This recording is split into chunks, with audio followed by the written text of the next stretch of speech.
So whenever I think about hope, it's really tricky because for many hundreds of years, hope was given as a sort of a panacea for people who have been oppressed, right? So it's like, don't worry, you can hope for tomorrow.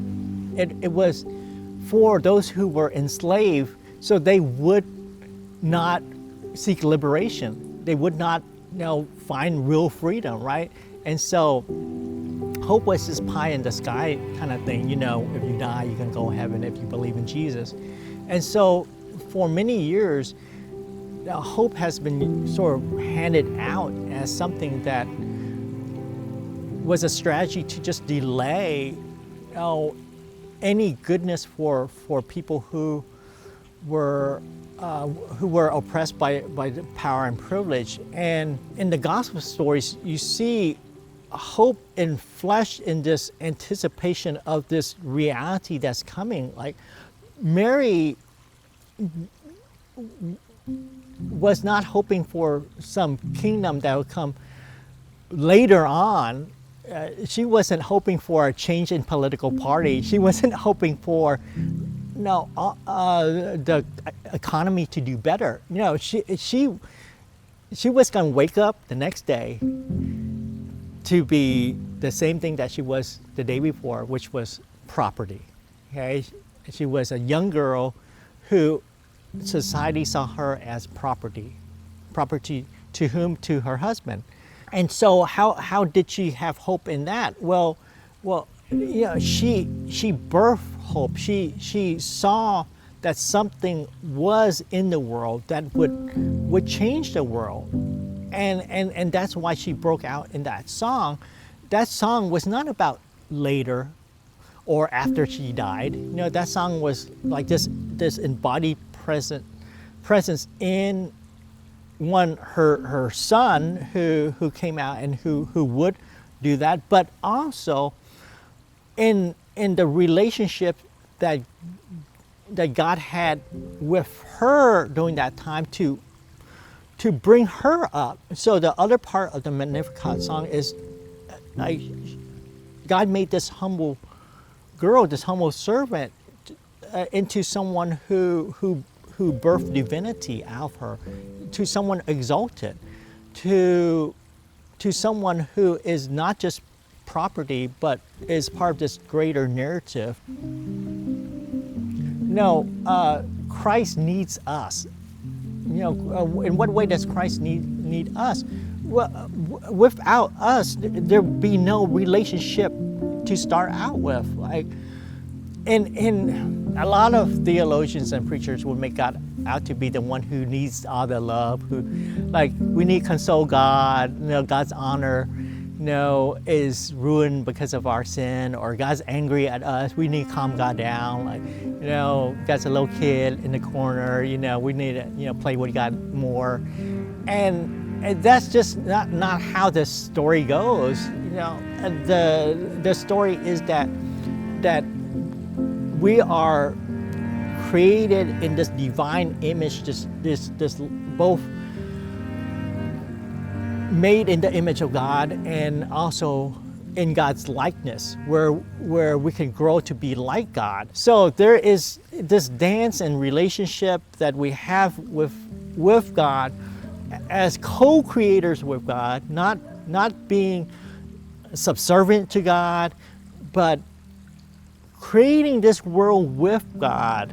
Again, we're so much a part of this infused relationship, this enfleshed tapestry with God, and to birth that is to birth real hope. It's not like pie in the sky hope anymore. It is that present reality that I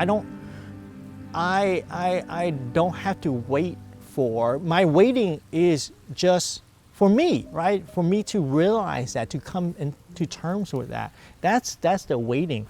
The waiting is not imposed on us to say, hey, wait, you can't get this yet, into Christmas, right? The waiting is for us to settle our hearts and minds so that we can have this birth through us, we can realize this, we can understand this relationship, and we, it's an invitation every season, every year, because we are growing into that image and likeness of God. That likeness of the divine. It's not like we flip the lights and it's all on. I don't see it like that. Even the process of birth, the maturation, it's a long time. It's that 9 months, and then it's a pain, and then it's the raising of the child. So it's that process that we're invited to, seasonally. But it's that, again, being patient with ourselves more than being patient to get something out of it, And so that's the heart of that in flesh hope, that through our waiting, our life, our story, we can have something that's tangible, that's realized. It doesn't have to be in the life after. It can be now and with God and with the presence of God, and also it's that realization that our stories do matter. On the other side of it, our stories do matter. So this is the one thing about Matthew's story of the nativity that's different from Luke's story. Matthew situates the birth story with the Exodus story. So when Jesus is born, it's in a time where Herod the Great reigned Judea, and he's out to kill Jesus, and he does that by killing the infants, okay, to see if he could eventually get Jesus. And so Matthew very intentionally writes that story with the setting of the Exodus story, where you have Pharaoh killing the Hebrew babies because his power is threatened. And so you get Joseph and Mary fleeing then to go into Egypt, just like how the Hebrews went into Egypt. And so Joseph and Mary, they flee as refugees into Egypt, and then when it's safe for them to return, they settle in the north in Galilee, in that region, and that's why Jesus is raised in Nazareth. We call him Jesus of Nazareth, then, not of Bethlehem. So you get this story of freedom. Freedom from what? Well, freedom from this power, this political oppression.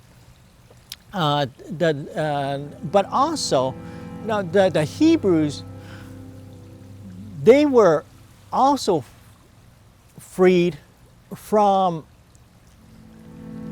the system of scarcity that they saw and they found in Egypt, right? Pharaoh's nation was a nation where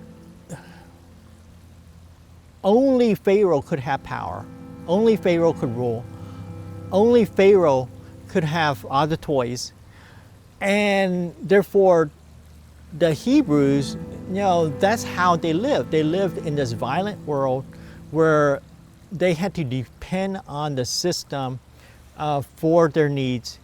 And that's why when Moses liberated them, took them out of Egypt, and they're in their wilderness, they still complain. They wanted to go back, because at least Pharaoh had a system. He had something going for them, that they didn't have to rely on God for manna and quail. And in the Jesus story, you get that liberation too. You get, a setting where there's this oppressive government who demands a census, and that that's why Joseph and Mary have to go to Bethlehem because of the census, where that's where Joseph's from, and so there's this counting, and there's a system of scarcity also. Not everyone can have the power. Like Herod, wants to know where Jesus is at because he's the king of Judea, at least the appointed king of Judea. He's appointed by the Roman Empire, but he doesn't want his power to be taken away because he hears that this other king, this other Christ, this Messiah was born, and that's why he sends the Magi out, those Persian wise men, to seek out Jesus. But the story is like filled with these images of liberation because they're fleeing from this system of scarcity. They're fleeing from these powers. They're also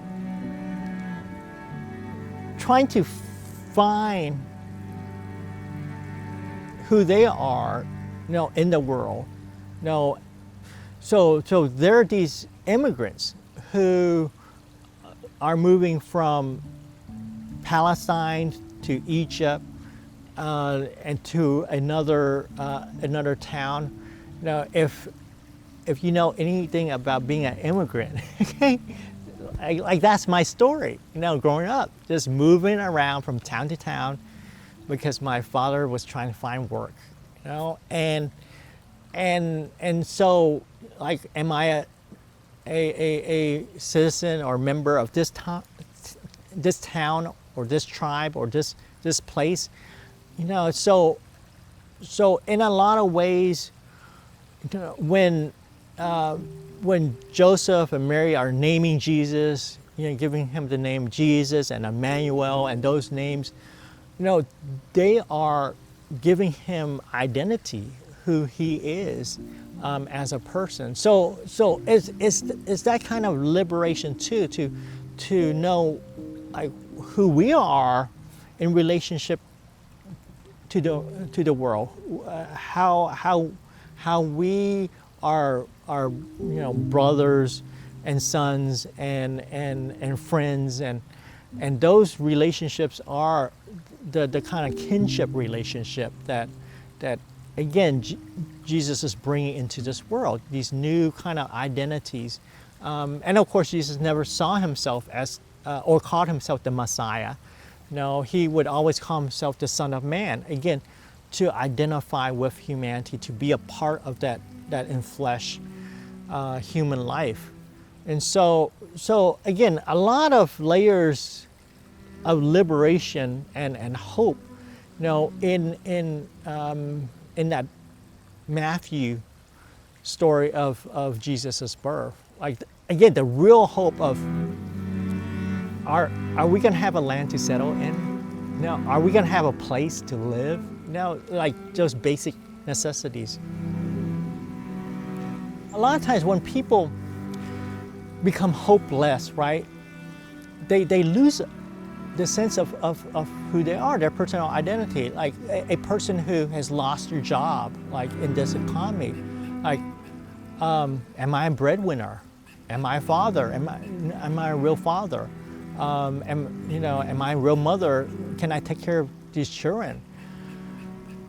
That's a loss of identity of who we are, right? And so a lot of times for me, and a lot of times it has to do with changing careers. It's like, who will I be? Will I be a college professor? Will I be a teacher? Will I be a pastor? Will I be a writer?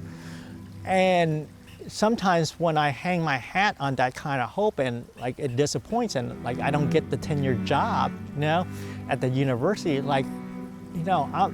I'm broken. Like, who am I? What do I do in this world? Thanks a lot, Moses. Yeah. Jesus. yes. What up? Exactly. So the real embodied hope is again, like I am this person. I am, whatever job I do, I am this friend. I am this child. I am this son. no, I am this person in relationship to you, that a relationship that can't not be ever taken away. Like that's the real hope. Sustainable and rooted. Yeah, and for again coming back to enslaved peoples in America, like that hope was to be a free person, you know, to be a liberated free person, which is again Why they took out Exodus from the Bible. yes, and ripped it out. Right. But that's who we are. We're born like as free people to love and cherish one another. Again, that's that in flesh and realized hope. We weren't born to be enslaved by other people.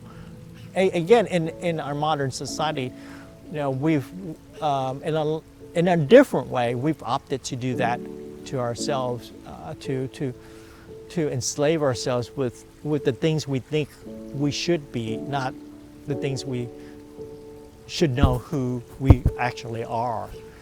And so, again, Advent helps us to birth that kind of hope within us.